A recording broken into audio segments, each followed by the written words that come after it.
Oficialmente, né? Já tivemos tantos minutinhos aí de bug.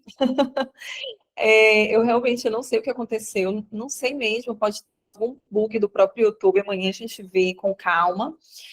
Gente, sejam bem-vindos. Eu estava falando lá no YouTube que eu estou muito feliz de ter tantos rostinhos novos, tantos rostinhos conhecidos que me acompanham há mais tempo, pessoas que estão comigo há mais tempo.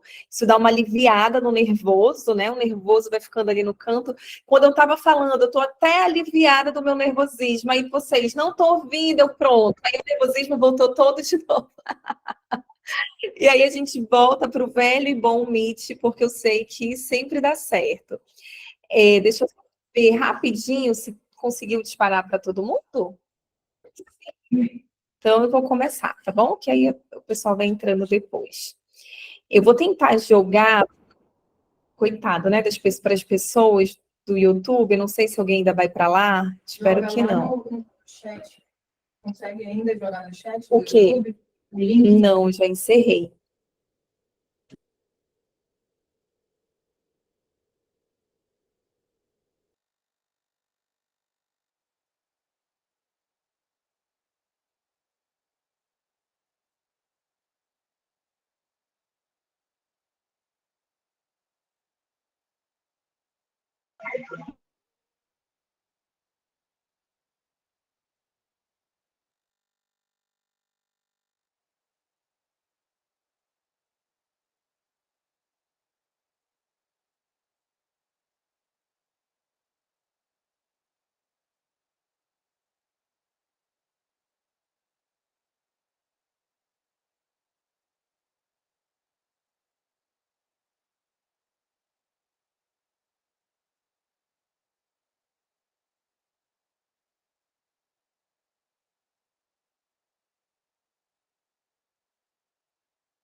Tá, gente, eu desliguei aqui rapidinho, que a gente está novamente fazendo o teste no YouTube para ver se vai dar certo para as próximas pessoas. Para quem for entrando, já conseguir assistir a transmissão por lá. Já está no YouTube, tá? Se tu quiser entrar para ver se vai sair, se está saindo o som. Aqui no Meet está ok.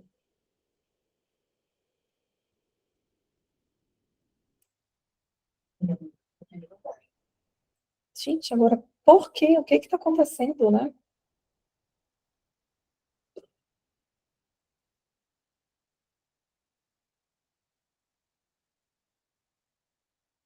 Eu nem consigo mais jogar para lá. Infelizmente vai ficar gente de fora.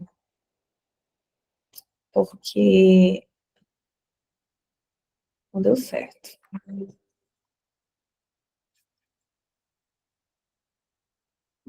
Pronto. Vamos lá, pessoal, vamos começar. Sejam bem-vindos à nossa primeira jornada de educação inclusiva. Quem está comigo há muito tempo sabe que é uma prática, vira e mexe a gente tem uma jornada, né? No começo do ano a gente sempre realiza a jornada de psicologia escolar para nos ajudar ao longo do ano acerca do nosso fazer. E eu tenho recebido muitas demandas sobre educação inclusiva, sobre PEI, sobre adaptação de atividades, e tenho percebido que recente, né, no momento, é a grande dificuldade de vocês, né, o que vocês trazem para mim como maior demanda nas escolas.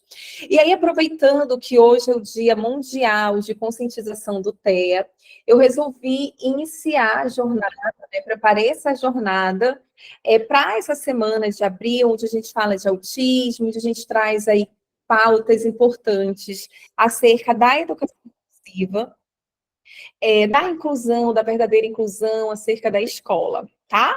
Então, espero que essa jornada consiga ajudá-los de alguma forma na prática de vocês, no fazer de vocês nas escolas, que vocês consigam tirar muito aprendizado de tudo que nós vamos viver ao longo desses 3 dias. E o nosso tema de hoje, a nossa jornada, ela está dividida em dias. Vai começar a ficar a gente. A nossa jornada ela está dividida em 3 dias. Nesse primeiro momento, o tema é educação inclusiva, qual o papel da psicologia escolar? Amanhã nós vamos falar especificamente sobre TEA, sobre adaptação, como é esse processo em sala de aula de inclusão da criança com autismo. E na quinta-feira, que é o nosso terceiro e último dia, nós vamos falar sobre o plano individual, tá? O plano educacional individual, o PEI. Como a gente elabora, como é que se dá esse processo de construção, quais são os elementos principais, o que deve constar. Eu vou trazer um modelo para que vocês consigam acompanhar visualmente, tá bom? Como é que fica o nosso papel no sentido de orientação desse professor, no sentido de orientação da equipe pedagógica, né, de quem participa na comunidade escolar nesse processo de construção. Então, essa aula sobre PEI, ela vai fechar a nossa jornada de educação inclusiva, tá bom? E aí, para quem está me conhecendo agora, com quem você vai aprender? Você vai aprender comigo. Eu me chamo Tatiane Fernandes, tá? Para quem não me conhece, eu sou psicóloga escolar e educacional. Orgulhosamente, essa é a minha. Eu sou especialista em análise do comportamento, também atuo com desenvolvimento infantil, então tenho essa formação em desenvolvimento infantil, sou mestre em psicologia. No meu mestrado, a ênfase dos meus estudos, da minha dissertação, foi voltada para a psicologia escolar. No meu mestrado, eu discuto a presença da justiça na escola, essa perca do protagonismo do professor para assuntos, para conflitos que são oriundos ali do chão da escola. Sou educadora parental em disciplina positiva, atuo com psicologia escolar há mais de 8 anos, desde a minha graduação, estágios, PIBICs, etc. Eu sou idealizadora de diversos cursos de formação profissional voltados para a inclusão e para a formação profissional na área de educação. Tá? Então, psicologia escolar é minha grande paixão. Assim como a maioria de vocês, eu fui viver a psicologia escolar, entender a psicologia escolar no chão da escola, na prática cotidiana. Então, vocês podem me encontrar aqui no meu Instagram, @psicóloga escolar, onde eu estou mais próxima de vocês, né? Onde a gente consegue ter muitas trocas acerca do nosso fazer, do que fizemos. Vou já dar uma olhadinha. Então, no YouTube, vocês me encontram no nosso canal Psicólogo Escolar, que é um canal novo.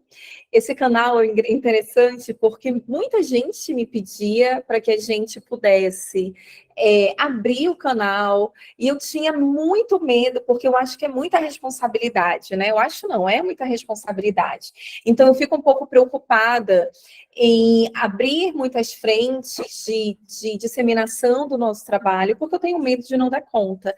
Então, foram quase 2 anos amadurecendo o YouTube. Estamos amadurecendo o YouTube, gente, desde final de 2022. Para que, enfim, oficialmente pudéssemos lançar o canal. E hoje nós temos um canal para falar sobre psicologia escolar. Então, compartilhem para as pessoas, para que todo mundo possa nos conhecer, né, e ter acesso a conteúdos de qualidade na psicologia escolar. Esse é o nosso e-mail, para quem tiver alguma dúvida sobre os nossos cursos, é um canal onde vocês podem falar conosco, tirar algumas dúvidas, e sempre, na medida do possível, a gente está respondendo todo mundo, tá bom?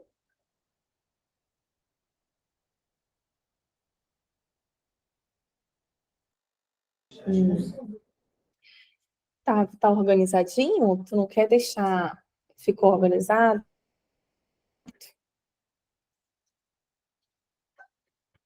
Colocou aí? Posso começar? Tá. Então, vamos lá, que a nossa imersão vai começar. E tu vai ter que colocar no silencioso. Senão vai ficar um barulho aqui, um barulho aí. Isso. Olha, pela primeira... Gente, tá tudo acontecendo hoje. Até live no Instagram, que eu não gosto.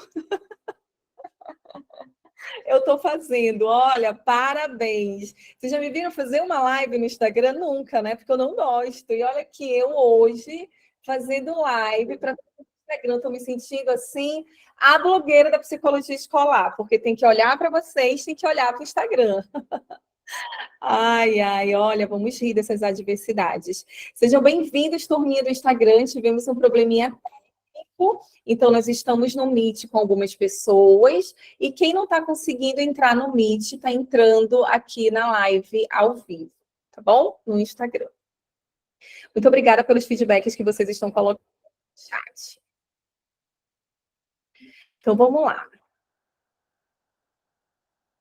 Para a gente iniciar, eu trouxe um texto da Rosana Ramos que chama Minha Escola, Na Minha Escola Todo Mundo é Igual. Nós vamos começar a falar de educação inclusiva, então é importante que a gente fale nessa perspectiva da verdadeira inclusão. E eu trouxe esse texto poético para a gente compreender melhor sobre o tema da nossa jornada, que é a educação inclusiva. O texto diz assim: lá na minha escola, ninguém é diferente. Cada um tem o seu jeito. O que importa é ir para frente. Tem gente que não tem braço e que só joga no gol.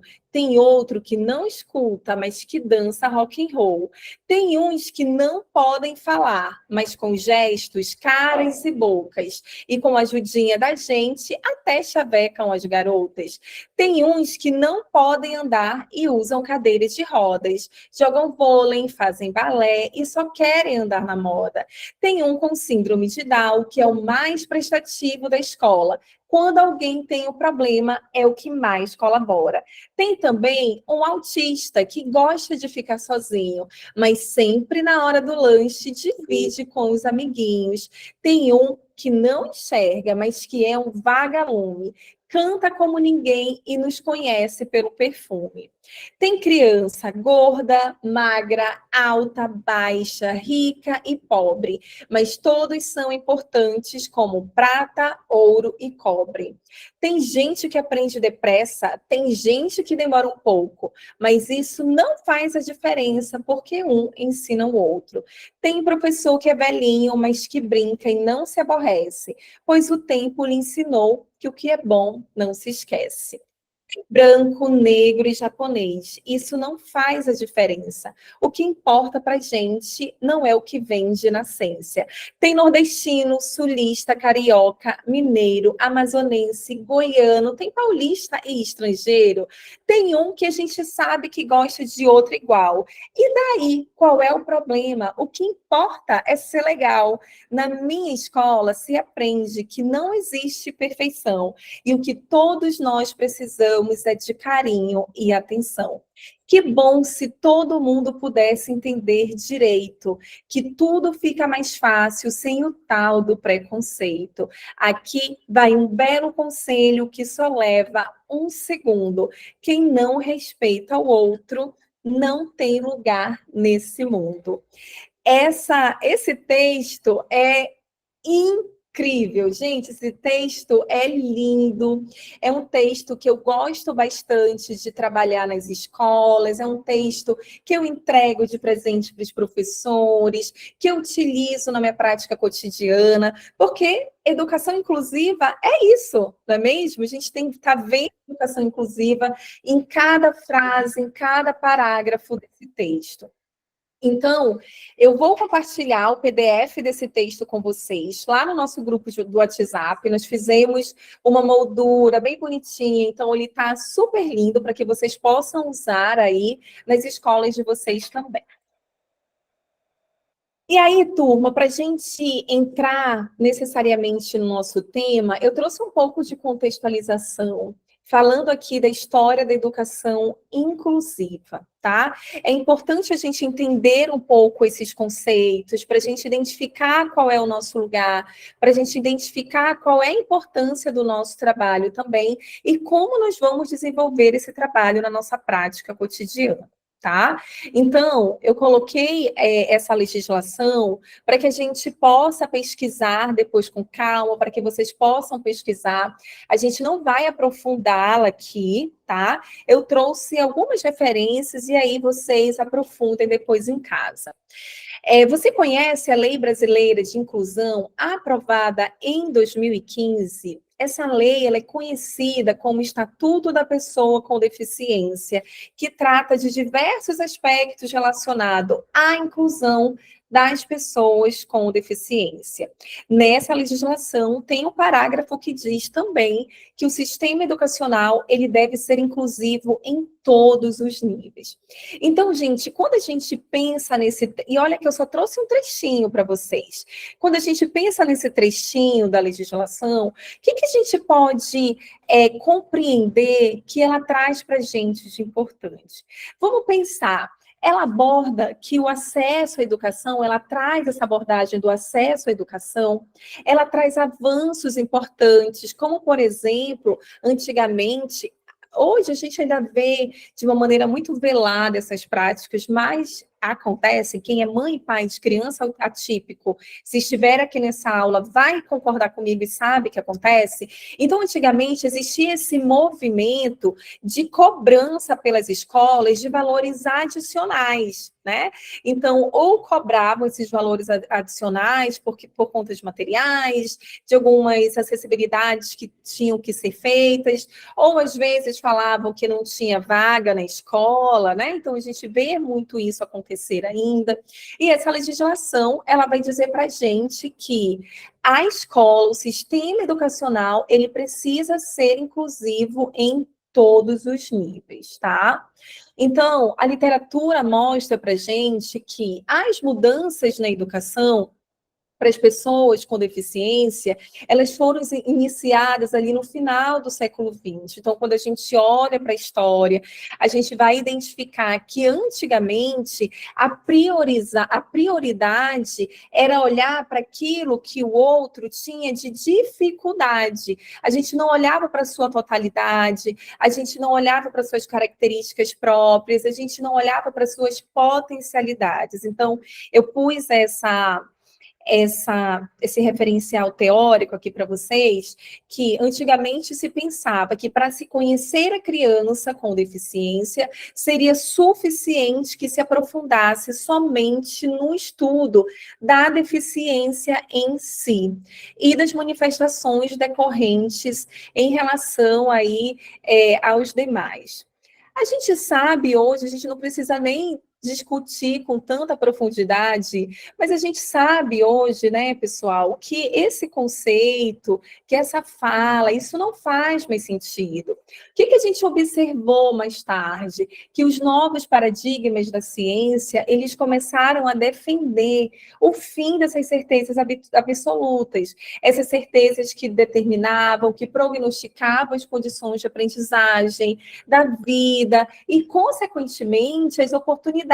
Então, a gente percebeu, foi identificado, né, os estudos recentes trazem para a gente que esse não é mais o caminho. E assim foram surgindo novos estudos baseados nesse princípio aí de olhar o outro como um todo. No entanto, a gente precisa falar um pouquinho da nossa realidade, falar um pouquinho do que a gente visualiza, do que a gente vive aqui. Então, nós sabemos que aqui no Brasil, esse processo de inclusão, ele ainda é um processo, né? Ele ainda dá passinhos pequenininhos ali, passinhos de formiguinha. Então, a gente tem visto ainda muitas posturas excludentes, apesar de que eu gosto de ter um olhar otimista acerca da inclusão. Então, eu gosto de olhar pela perspectiva de que alguns passos já foram dados. Então, a gente já tem visto hoje passos de legislação em prol de garantia de direitos, a gente já tem visto as escolas muito mais engajadas, temos visto as escolas muito mais em busca realmente de oportunizar uma verdadeira inclusão, a passos de tartaruga, mas já é um início, né, gente? Já é um começo. Então, essas mudanças provocaram novas reflexões e desafios para a educação inclusiva, uma vez que agora não cabia mais ao profissional pré-conceber os limites da pessoa com deficiência. O processo terá como referencial as possibilidades, o alcance. Não faz muito mais sentido a gente olhar para o nosso estudante na perspectiva do que ele tem de potencial. Por exemplo, quando a gente pensa no PEI, eu não consigo não falar do PEI. Eu estou tentando me controlar aqui para deixar o PEI só para a última hora. Mas o que a gente faz no PEI? A gente cria, a gente desenvolve a partir das potencialidades. O que ele já tem? Quais são as habilidades que ele já conquistou? A partir dessas habilidades, eu vou complexando para que ele consiga conquistar aquilo que ele ainda não tem. Mas como é que eu vou ir em busca de ensinar algo para o meu aluno, para a minha criança aqui, especialmente, né, para quem é da educação infantil? Como é que eu vou ensinar algo para esse aluno a partir de um ponto de partida, vamos dizer assim, que ele ainda não tem entendimento, que ainda é tudo muito novo? Esse conhecimento, esse ensino, ele não vai ser motivador para ele. Quando não tem motivação, o engajamento cai. Quando não tem engajamento, não tem conexão. E o que a gente fala o tempo todo? Conexão gera aprendizado, não é isso? Então, essas possibilidades, referenciar o potencial, referenciar as possibilidades do sujeito, é olhar para ele a partir das perspectivas do que ele tem, do que ele já apresenta, do que ele já desenvolve. E a partir daí nós vamos refinando e vamos complexando esse aprendizado. Então, um outro ponto que eu quero abordar, que eu trouxe aqui para a gente pensar juntos e para a gente discutir, é sobre a Declaração de Salamanca, né? Que foi um marco muito importante, é importante a gente estudar, inclusive, e esse marco, ele transformou a educação mundial. Por quê? Porque esse documento, turma, ele foi construído para salientar a necessidade da inclusão do sujeito com deficiência no âmbito educacional. Então, quando a gente pensa no âmbito educacional, especialmente, a gente vai pensar em quê? Para além dessa garantia de acesso, existem outros aspectos que permitem a presença, que permeiam, perdão, a presença da pessoa com deficiência em sala de aula, né, ou na escola. Então, nós vamos ter aí a questão da acessibilidade, nós vamos ter a questão do atendimento educacional especializado, então vai entrar aí o nosso PEI, nós vamos necessitar de uma flexibilização do currículo. Às vezes eu identifico, eu vou em escolas que ainda são muito rígidas com essa flexibilização de currículo, sabe? E aí, algumas tentam trazer aquele discurso, mas aqui todo mundo é igual, né? Tem que ser assim. Não, eu não gosto nem de entrar nesse mérito, porque flexibilização de currículo, gente, é educação inclusiva. Flexibilização de currículo é inclusão. Então, essas histórias de que não flexibiliza currículo por conta disso, e se essa escola que tem essa pauta, né, que levanta essa bandeira e diz que também é uma escola inclusiva, a gente tem que, olha, ou tu levanta um lado, ou tu levanta o outro, né? Não dá para dizer que é inclusiva se é uma escola que dificulta a flexibilização do currículo. Então, a gente tem que entender aí que parâmetro é esse. Claro que existem ainda algumas questões que são latentes nos espaços escolares, mas é importante que a gente consiga ter esse olhar de que é muito para além, né? É muito para além, é muito para além daquilo que a gente fala no dia a dia. Educação inclusiva, a gente precisa visualizá-la no cotidiano, na nossa prática. Vamos ver o que a declaração fala aqui para a gente. Acolher todas as crianças, independente de suas condições. Vou voltar. Acolher todas as crianças, todos os estudantes, todos os alunos, independente de suas condições físicas, intelectuais, sociais, emocionais, linguísticas ou outras. Devem acolher crianças com deficiência, crianças bem dotadas, crianças que vivem nas ruas e que trabalham, crianças de população distantes ou nômades, crianças de minorias linguísticas, étnicas ou culturais e crianças de outros grupos ou zonas desfavorecidas discriminadas ou marginalizadas, tá?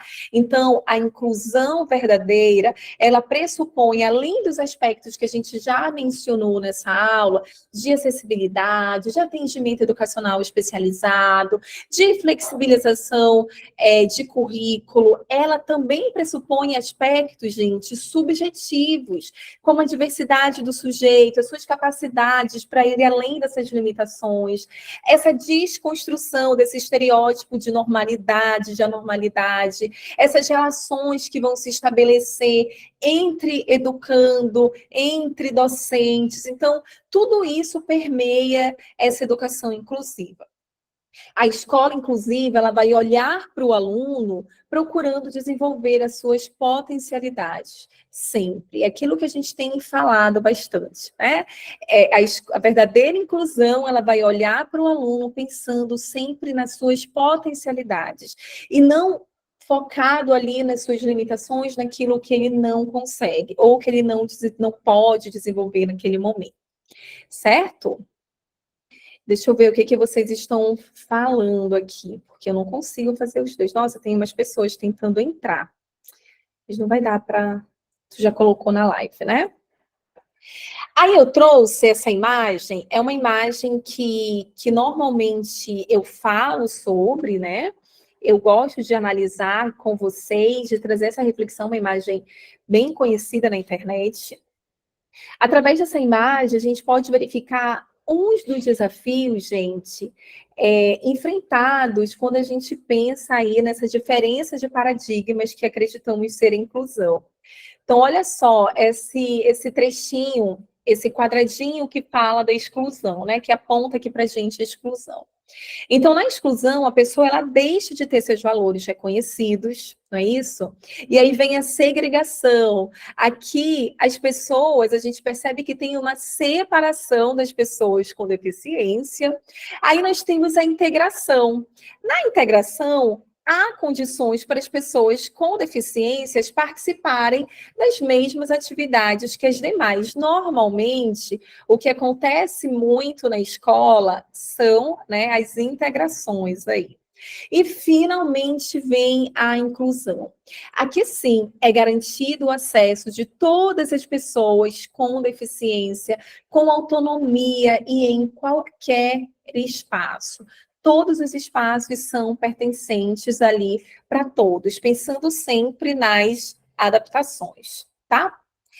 Então, o professor que trabalha na perspectiva de uma educação inclusiva é aquele que prepara atividades diversas para todos os seus alunos, mesmo trabalhando o mesmo conteúdo, e não aquele que ministra um ensino que seja diferenciado apenas para alguns. Isto é inclusão. O que nós vimos aqui? Um outro desafio que a gente observa muito quando se fala de inclusão escolar, né, é em relação aos nossos professores. Muitos dos nossos professores, gente, eles se queixam que não se sentem preparados para trabalhar com, enfim, com esses alunos, né? Com os nossos alunos atípicos, com os nossos alunos ali que possuem alguma especificidade. Eles acreditam, na maioria das vezes, quando a gente dialoga com esses profissionais, eles trazem para a gente muito dessa questão, dessa necessidade de formação especializada. Algumas vezes, alguns professores até resistem ao acolhimento desses alunos. O que eu acho importante dizer para vocês, quando a gente pensa nessa resistência, é a gente tentar compreender se toda essa resistência desse docente não é medo, sabe? Medo do novo, medo do desconhecido, às vezes é insegurança, o professor está inseguro, é um desafio novo. Então, é importante hoje, né, nossa aula, qual é o papel do psicólogo escolar? O nosso papel é esse, o nosso papel é preventivo, o nosso papel é de orientação. Então, o nosso papel é dar ferramentas para esse profissional, é ajudar esse professor nessa trajetória, é tentar preparar, identificar se esse sentimento de rejeição, né? De dizer, eu não quero, ou eu tenho medo, é tudo muito difícil, etc. O que está por trás desse comportamento? Às vezes é insegurança, às vezes é medo do desconhecido. Então, é importante a gente preparar esse profissional também, afinal, o professor está na linha de frente, né, gente? Ele está ali na sala de aula com os alunos no dia a dia. Então, o que eu quero dizer para vocês é que a gente não tem como propor uma educação inclusiva se o nosso professor ele não tem formação que lhe possibilite trabalhar com esses estudantes. A gente não tem como fazer isso, porque o nosso aluno vai ser prejudicado, porque ele não vai desenvolver as potencialidades que ele tem para desenvolver. Lembra que a gente falou anteriormente? O nosso professor vai entrar no processo de adoecimento, porque ele não vai saber o que fazer, ele vai ficar perdido, vai começar a questionar a sua prática. Então, não tem como. O nosso professor, o nosso docente, ele precisa de orientação para se sentir seguro, ele precisa de orientação para conseguir realizar um trabalho verdadeiramente inclusivo. A gente não tem como cobrar do professor uma postura em sala de aula, uma postura crítica, uma postura ali de um trabalho refinado acerca de inclusão, por exemplo, se eu não dou ferramentas. Eu não tenho como cobrar esse docente. É importante que a gente tenha essa preocupação de formar o nosso professor também. Tá bom? Eu trouxe isso, gente, porque eu vejo, às vezes, em algumas escolas, muita gente trazendo, ai, porque o professor, porque o professor, porque o... Coitado, tudo é culpa do professor, né? Porque o professor isso, porque o professor aquilo. Ok, mas o que eu estou fazendo? O que eu estou trazendo para esse professor de encorajamento? O que eu estou fazendo como psicóloga escolar por esse professor? Fazer pelo professor não é só deixar um chocolate na mesa dele todo dia, não é deixar um recadinho fofinho, não é só fazer o dia do professor uma festa. Não, é muito para além, é instrumentalizar, é colocar para esse profissional ferramentas que possam auxiliá-los verdadeiramente nessa jornada em sala de aula, tá, pessoal? Então, isso é instrumentalizar o nosso docente. Vamos lá, vamos continuar. Eu sempre quero dar uma lida aqui no chat, mas eu não consigo, que eu me perco toda. Você tá conseguindo ver o chat grande? Do Insta, não tô. Tô, sim. Então, feito essa introdução, qual é o papel, então, do profissional da psicologia na educação inclusiva? Como é que fica o nosso papel? Aí tem o nosso Conselho Federal, que traz uma série de regimentos, e aí eu vou ler aqui o trechinho que eu trouxe para vocês, que o nosso Conselho, através da Resolução 13/2007, ele denota competências ao psicólogo escolar, em conjunto com a equipe. O processo de inclusão escolar envolve diferentes atores, a atuação do psicólogo escolar dá-se com a equipe interdisciplinar, então tem lá o nosso coordenador pedagógico, tem os nossos professores, tem a turminha do AEE, não é eu aqui sozinho, não, é um trabalho coletivo, auxiliando na avaliação, na elaboração, na implementação de políticas educacionais, na reformulação de projetos políticos pedagógicos, currículos e no desenvolvimento de novos métodos educacionais, abarcando seus conhecimentos com os demais profissionais da educação. Então, o nosso papel, o fazer do psicólogo escolar, ele é pensado, gente, a partir de políticas públicas de proteção à infância e à adolescência. Dessa forma, quando a gente pensa nessa política de proteção, aonde que esbarra, né, o nosso fazer? Como é que a gente identifica, estrutura? A gente vai pensar nessa promoção, aí, pensar nessa inclusão escolar a partir do planejamento de ações, planejamentos que vão incluir formação, de atuação, que vão inserir os profissionais de educação. Lembra que eu falei anteriormente, uns minutinhos atrás, eu preciso instrumentalizar o meu professor. Então, ó, o nosso papel aí, o conselho deixando claro e evidente, precisamos instrumentalizar o nosso professor, levar esses novos olhares de compreensão, de vivência do que é educação inclusiva. Quando a gente faz isso, gente, a gente oportuniza que os docentes possam questionar, a gente oportuniza que eles possam pensar, que eles possam elaborar, criar ações para o cotidiano. Aí a gente consegue visualizar uma prática mais crítica, a gente consegue visualizar uma prática mais transformadora, tá? Possibilitando aí para esse professor que ele tenha, que ele seja, aliás, minimamente preparado para dar conta dessas demandas cotidianas.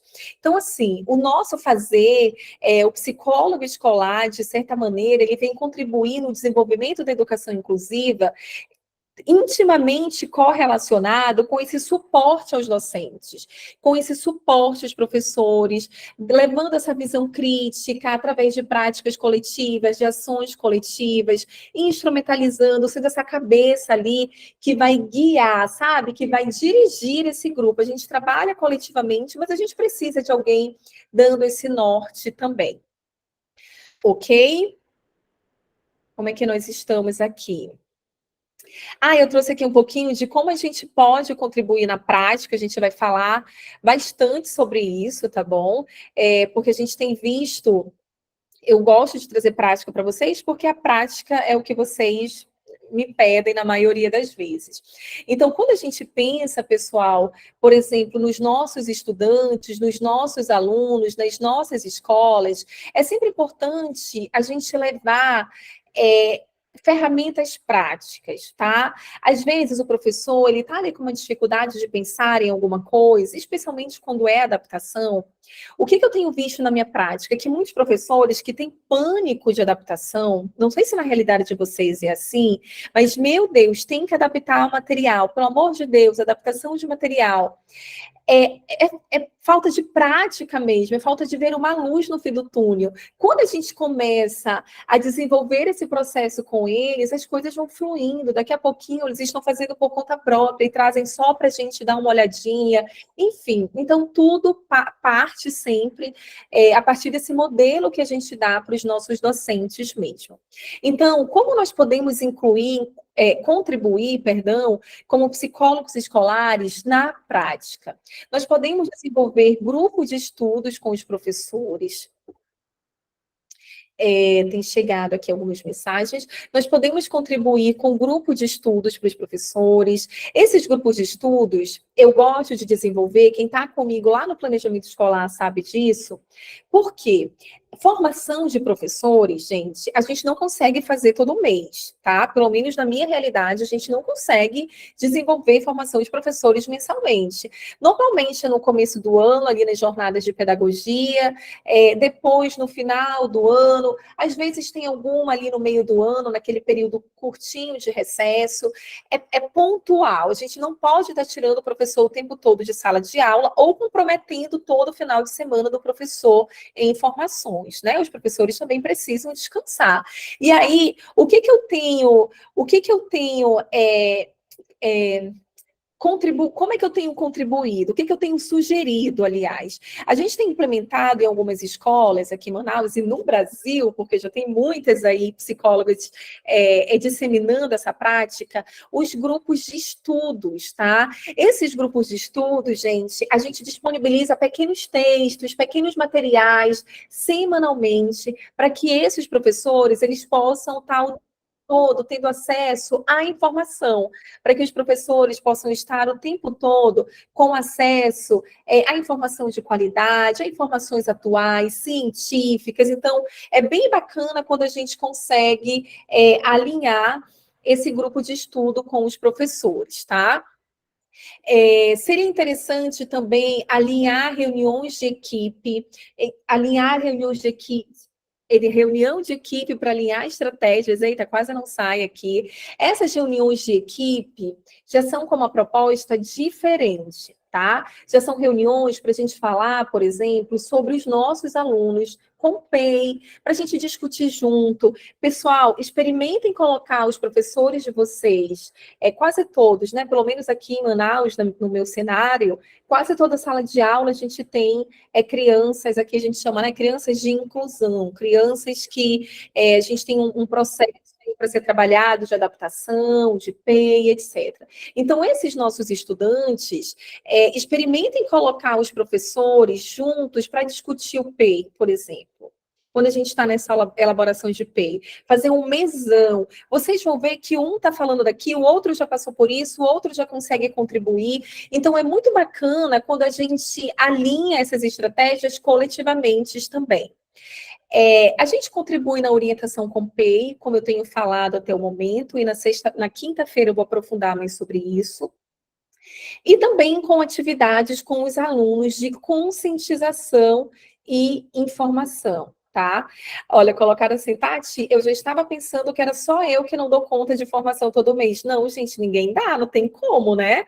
Primeiro que a gente tem um monte de coisa para dar conta na escola, não tem condições, tem oficina, tem orientação parental, tem grupo de estudo, no meu caso, com os professores, tem reunião com a equipe da nossa escola ali, com os docentes, tem reunião com a equipe externa, tem observação participativa, então, são muitas coisas, não dá, né? Não tem como, nem para a gente e nem para os professores também, que são cheios aí de demandas cotidianas, tá bom? Então, nem fiquem tentando bater essas metas aí de formação cotidiana que não dá certo, não. Ou, de formação, deixa eu corrigir, de formação sempre, né? Todo mês, toda semana, não. As informações a gente acaba tendo que ter no calendário escolar datas específicas para isso, porque acaba envolvendo toda a escola, tá? E aí eu trouxe alguns exemplos práticos aqui para mostrar para vocês. Aqui é um modelo de como a gente entrega aqui para os meus professores o nosso grupo de estudos. Então, a gente entrega uma apostila bem bonitinha. Inclusive, nesse mês, agora de abril, o tema é o autismo e inclusão escolar, os desafios da inclusão do aluno com TEA, dos alunos com autismo. O teu computador? Sim, o meu computador. Então, a gente prepara uma apostila. Eu sempre tenho um cuidado de entregar materiais para os nossos docentes com um toque de cuidado, tá, gente? Isso é muito meu, é muito da minha prática, é muito uma marca realmente do meu fazer, e eu tento disseminar isso para os psicólogos escolares que me acompanham há mais tempo, porque dá um senso de um toque de cuidado, de que a gente se preocupou com isso, que não fizemos só imprimir o material e entregar. Então, a gente entrega uma apostila assim, bem bonita, bem preparada, que chame bastante a atenção deles, bem visual. E aí eles estudam esse material, eles leem esse material no ritmo deles ao longo da semana. Tem escolas que eu faço semanalmente, tem escolas que eu faço quinzenalmente, tem escola que só dá uma vez no mês. Aí, gente, vai de acordo com a realidade de cada um de vocês, tá bom? E aí, uma vez por semana, uma vez por quinzena ou por mês, a gente se reúne informalmente, a gente se reúne ali 20 minutinhos para discutir o material da nossa apostila. Um grupo de estudo, literalmente, tá bom? Então, eu trouxe um modelo para vocês visualizarem. Que mais? Aqui é uma outra apostila que nós fizemos sobre como ajudar a criança a se concentrar. Eu achei importante falar sobre esse aluno, sobre esse tema com os alunos, gente, com os professores, porque normalmente a maioria das demandas, principalmente em creche, eles sempre trazem essa perspectiva que o aluno é muito inquieto, que o aluno é isso, que a criança é aquilo. E aí eu quis trazer um material falando sobre, trazendo sobre a atenção. Quais são os tipos de atenção? Qual é o tipo de atenção por idade? Como é que a gente pode contribuir? Como é que a gente pode ajudar a criança a se concentrar? Então, essa foi uma apostila que ficou muito bonita, os professores amaram, e depois a gente transformou no material para os pais, tá? O material para instrumentalizar os pais, pensando na tríade ali da comunidade educativa que a gente precisa envolver o todo. E aí, com esse material, os docentes vão sendo instrumentalizados, e aí, gente, quando o nosso docente ele é instrumentalizado, ele se sente mais preparado. Quando ele se sente mais preparado, ele se torna protagonista. Tema da minha dissertação, né? Lá na judicialização da educação. Ele se torna protagonista do seu fazer. Porque situações que ele não sabia como resolver antes, e ele precisava levar para o psicólogo, ele precisava levar para a coordenação, ele vai se sentindo, mais preparado para lidar com essas demandas que acontecem no chão da escola, no cotidiano escolar. Passados esses exemplos, eu trouxe um pouquinho aqui para a gente conversar também sobre adaptação, tá? Cadê o slide? Sobre adaptação na educação inclusiva. Então, a adaptação, gente, ela é essencial quando a gente pensa em educação inclusiva, porque ela permite que todos os alunos tenham acesso ao mesmo conteúdo e oportunidades de aprendizagem, independente de suas necessidades individuais. Então, lembra do que a gente falava anteriormente sobre flexibilização de currículo? Gente, a adaptação, ela é essencial. Se formos pensar nos nossos estudantes, por exemplo, com alguma deficiência física ou sensorial, ou alguma questão de aprendizagem intelectual, até mesmo emocional, eles vão precisar de adaptações específicas. Essas adaptações específicas que vão possibilitar que eles participem plenamente das atividades escolares. Então, essas adaptações, elas podem incluir modificação do material didático, a utilização ou modificação ali do ambiente físico, a implementação de estratégias de ensino diferenciados, tudo isso, todas essas modificações, a gente descreve onde? No nosso PEI, não é isso? Olha aí como tem coisa para o nosso último dia de jornada. Vou segurar essa informação para o PEI. Então, turma, a adaptação escolar, ela vai ajudar a promover a inclusão, ela é uma ferramenta importante, aliás, quando a gente pensa nessa promoção da inclusão, porque é ela quem permite que alunos com diferentes habilidades e necessidades trabalhem juntos no mesmo ambiente colaborativo. Tá? Então, adaptar não é uma escolha, tá, gente? Eu não vou fazer nenhuma adaptação. Eu não quero adaptar, não é uma escolha. Adaptar é necessário, é essencial. Se a gente está falando de educação inclusiva, se a minha escola é inclusiva, se eu levanto essa bandeira, eu preciso cumprir tudo aquilo que é de direito dos nossos estudantes, tá bom? Então, ao adaptar, quando a gente realiza essas adaptações, os nossos professores, eles estão nada mais, nada menos do que garantindo que todos os alunos, gente, tenham a mesma oportunidade. E isso é educação inclusiva. Garantir que todos os nossos alunos tenham as mesmas oportunidades de aprendizagem e que eles possam alcançar o máximo ali o seu potencial. Isso é educação inclusiva. Claro que vão existir muitos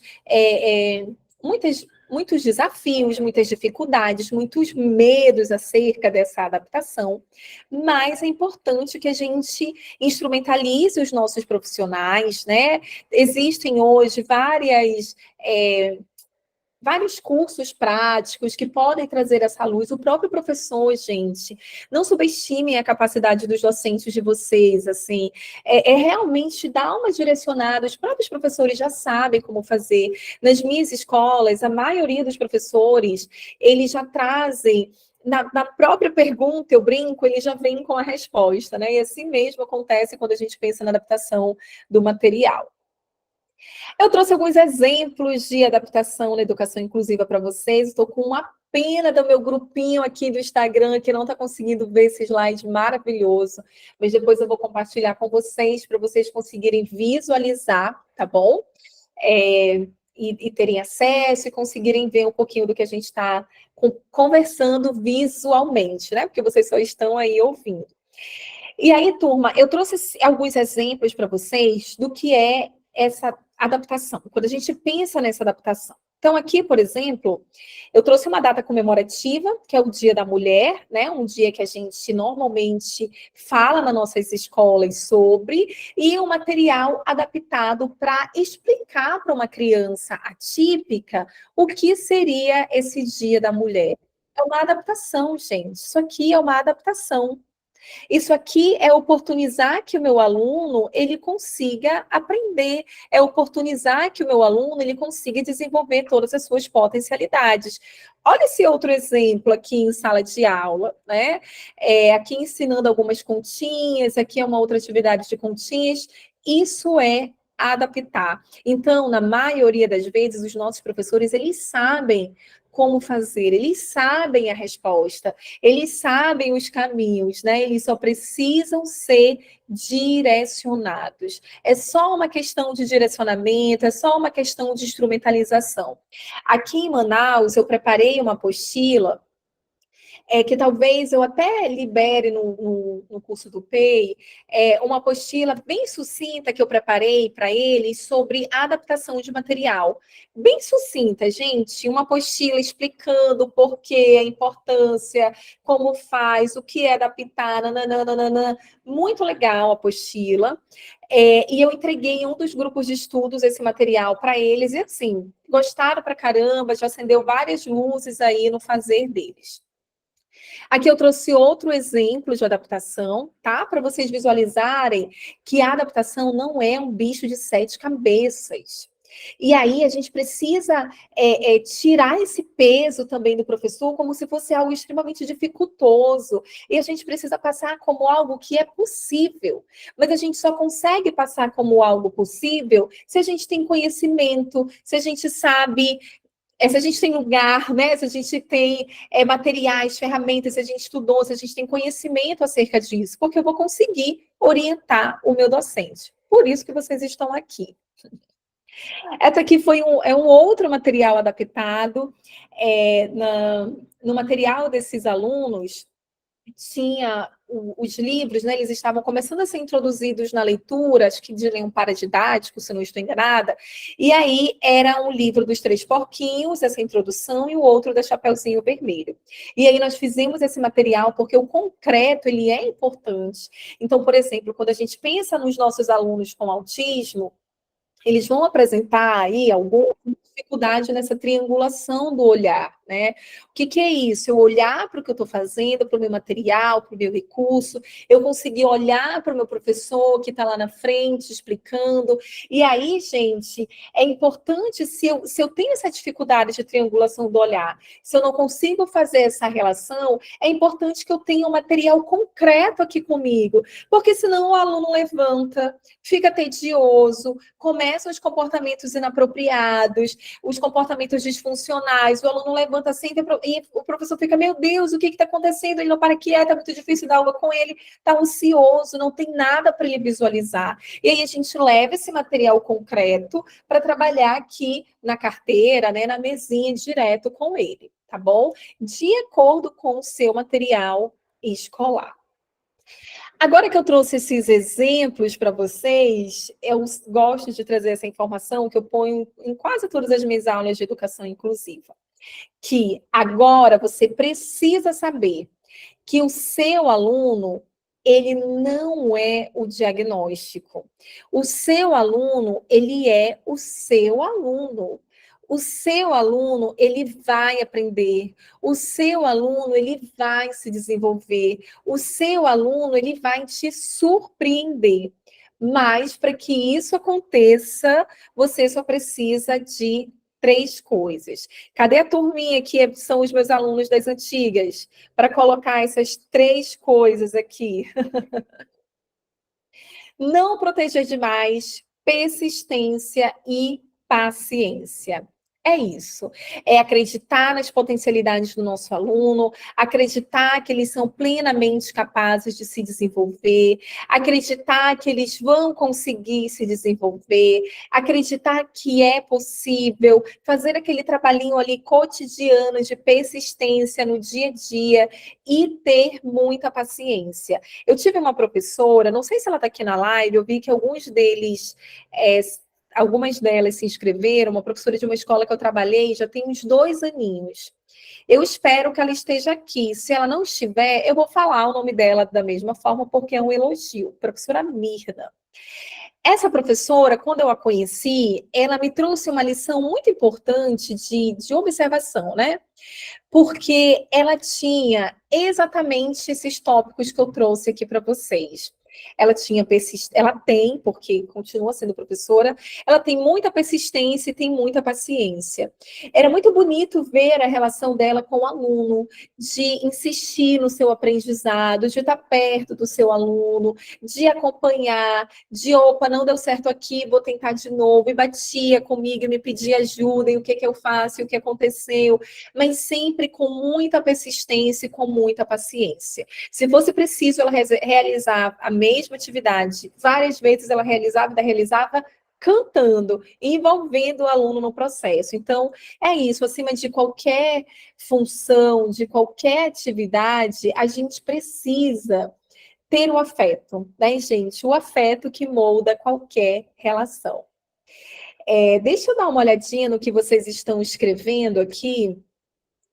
Aqui é Samara, né? Eu já vi professores falarem que tem trabalho demais para ficar adaptando a atividade, por isso que eles precisam ser instrumentalizados, por isso que eles precisam se sentir seguros. A maioria dessas resistências, gente, eu brinco, atrás dessa casca toda, às vezes está um profissional inseguro. E aí a gente vai tentando ali mostrar essas possibilidades, instrumentalizar, tá perto, porque tem psicólogo escolar também que só exige, só quer que o professor faça, que entregue, ou o coordenador e etc., mas acabam ali não preparando esse profissional. Então, a gente precisa dar uma compreendida nisso também, tá bom?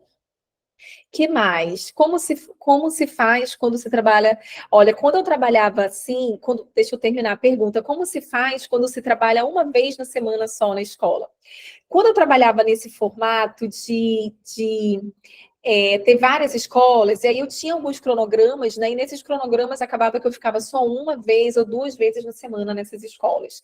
E aí eu já falei isso para vocês várias vezes, que eu desenvolvi um grupinho. Antigamente ele se chamava Amigos das Emoções, que eram os professores que disseminavam as minhas propostas, que faziam ali as minhas oficinas, que realizavam. Depois que eu li o livro do Boris Cyrulnik, esses professores amigos das emoções viraram os professores tutores de resiliência.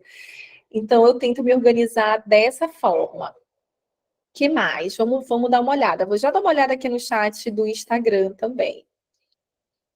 Que legal! Que bacana. Gente, a Thaline que está aqui trabalhou comigo, uma queridona. A Marlon também está comigo há bastante tempo. Deixa eu ver o que mais tinha aqui para a gente conversar. Ok. Aqui vocês estão conversando. Pronto. Deixa eu dar uma olhada aqui no Instagram. Acho que no Instagram não tem ninguém falando ainda. Acho que não. Então, turma, para começo de conversa, com todas as adversidades que nós passamos, olha, toda jornada, cadê os antigos? Não tem uma jornada que a gente não tenha uma emoção. Não tem uma jornada. Toda jornada existe ali um desafio para a gente dar conta, né? Amanhã nós vamos tentar novamente no YouTube, vamos ver a Rafa, verdade, toda jornada. É bom que a gente já está carimbado, a gente já sabe que vem ali um desafio para a gente superar. Então, quando a gente pensa que, opa, vai ser tranquilo, e eu super tranquila, que, ai, com calma, organizando tudo, e YouTube, Bubu. Mas é assim mesmo. Hoje, acredito que muitas pessoas ficaram fora, infelizmente, porque não deu para entrar todo mundo no Meet. Mas amanhã a gente vai tentar aí identificar ao longo do dia e hoje também o que aconteceu no YouTube, para amanhã a jornada ser no YouTube mesmo, que é a nossa proposta inicial, tá? Essa aula de hoje eu vou disponibilizar no YouTube, ela vai ficar numa abazinha que se chama numa playlist, né, que chama Jornada de Educação Inclusiva, tá bom? Eu vou disponibilizá-la para vocês. Então, obrigada pelo tempo junto de hoje, agradeço a todos que estão aqui, tirando o tempinho da sua agenda corrida, né, para a gente discutir e aprender sobre inclusão. Amanhã tem muito mais, espero todos novamente, para a gente dar continuidade nessa jornada. E na quinta-feira tem aí o nosso grande encerramento, tá bom? Um beijo afetuoso, um abraço afetuoso em todas e até amanhã. Beijinho.